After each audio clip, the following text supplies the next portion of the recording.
Hi again, I'm out driving, getting back from gymnastics with the kids. Just wanted to talk a little bit more about a concept that came up in the last conversation I had with a bride and groom this week. One of the questions she asked me, which was, a little confusing at first, is a 4-hour reception good? Is that long enough? I don't know if she was expecting me to say no, more time, the more time, because some of us, you think, we're going to be off to trying to charge more. But no, 4 hours as a reception. This is not including the ceremony and cocktail hour. A reception from introductions to dinner to the Russian traditions to dancing.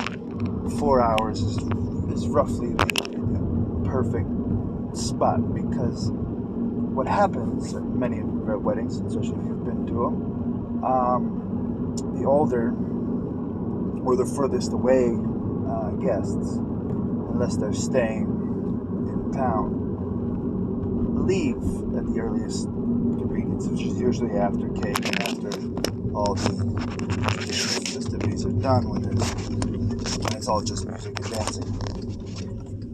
So when that happens, that begins roughly around the 2.5-3 hour mark. So that last hour is the slow dwindling of people until it gets to a certain point where there may be some people still partying, and if it gets to that point, you add an hour if the venue, but that's primarily what, even at venues, it's the time-wise that the receptions happen. But you would then contact the venue, because it's always the venue first unless you have it for the whole day, and then usually that doesn't matter what time you end at. But you always want to make sure the venue approves the extra time, and then come to us, the DJ or the photographer and other people who you have staying there, because most of the time we'll be willing if there's any kind of extra to it, because we book you for the whole day too in our head, so a little bit extra always helps. But they just got that concept of the 4 hours and how long a wedding technically, typically and should be running. Now, the ceremony cocktail hour, which I've done a lot of as well, is roughly between an hour and a half to 2 hours total. That's with an hour of cocktail hour, and the ceremonies sometimes can run and sometimes cannot, based on what kind of traditions you guys, what the bride and groom or the brides or the grooms are having at their wedding. I've had the sands and tree services and different other traditional things that are either family traditions or religious traditions or cultural traditions that sometimes make the ceremony, if it's not happening at a church, a little longer than the 10-minute talking, exchanging the vows and the rings, and that's it. So that usually happens roughly quickly. So that's why that usually runs between an hour and a half to 2 hours.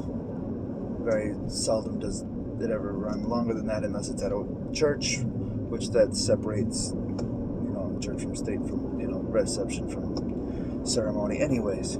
So that doesn't become part of what we do half the time if it goes at a church.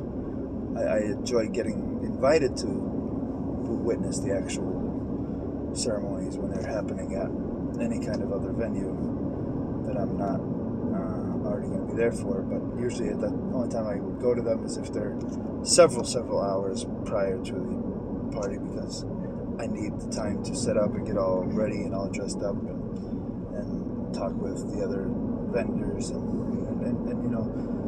set up for what we're gonna do for the brides and grooms that we have. So it's just one of those things where time is usually, most of the time, outside of setting up and taking down. It's roughly 5.5 hours if it's a ceremony through the reception, and about 4-hour receptions most of the time. There'll be times from time to time that an extra hour is added, or I've had a 9-hour wedding ceremony once, and those happen, but they're very few and far between based on who and what count are coming to your wedding.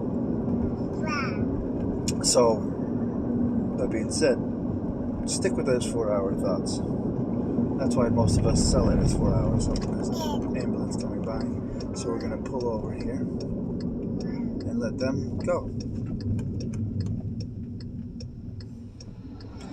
Because I always want to do that.